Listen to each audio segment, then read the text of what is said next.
Gbajúgbajà olórin tàkasúfèé nni David Adeleke tọ́pọ̀ ènìyàn mọ̀ sí Davido, ẹni tó jẹ́ ọmọ ẹ̀gbọ́n gómìnà ìpínlẹ̀ Ọ̀ṣun Adémọ́lá Adeleke ní ìjọba Ọ̀ṣun ti kéde gẹ́gẹ́ bí alága àsùnwọ̀n ẹ̀dáwó ìdàgbàsókè eré ìdárayá ní ìpínlẹ̀ Ọ̀ṣun báyìí.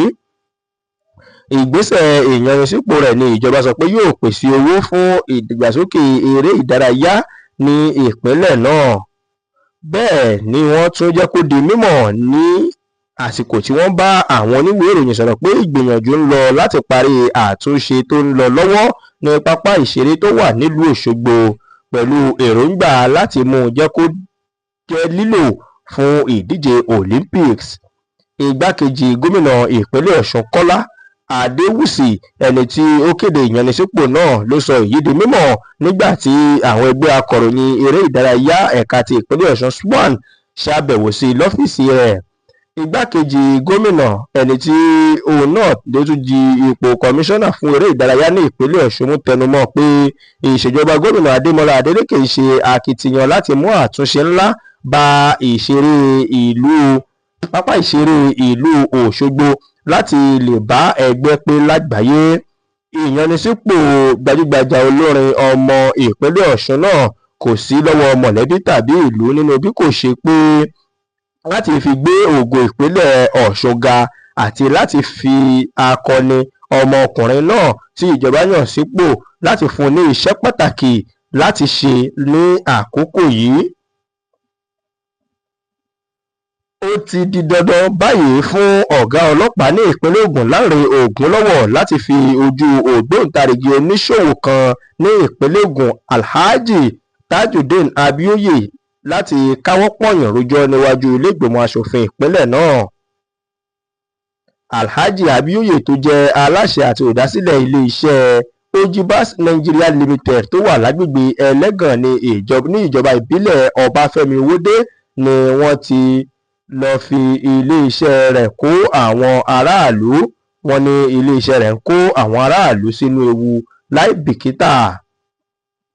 Níbi ìjókòó àwọn aṣòfin tó wáyé lọ́jọ́bọ̀ ọ̀sẹ̀ yìí ni wọ́n ti pàṣẹ pé kí ọkùnrin náà gbọ́dọ̀ farahàn níwájú wọn lọ́sẹ̀ tó ń bọ̀ láti wá ṣàlàyé ìdí tó fi ń tàpá sí òfin ìlànà ètò àyíká lẹ́yìn tó ń ṣàkóbá fún àwọn olùgbé agbègbè náà tí ilé-iṣẹ́ rẹ̀ wà.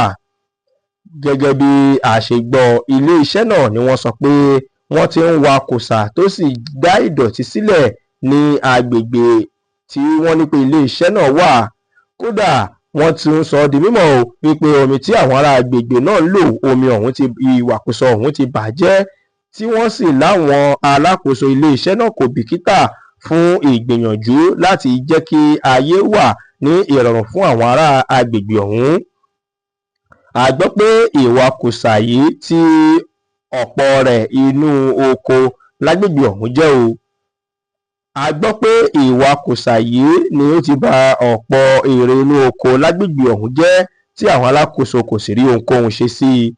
Ọ̀pọ̀ ìgbà ni wọ́n láwọn olùgbé agbègbè náà ti kọ̀wé sí àwọn tí wọ́n jẹ́ alákòóso ṣùgbọ́n tí wọn kò ṣe ohunkóhun lé e lórí.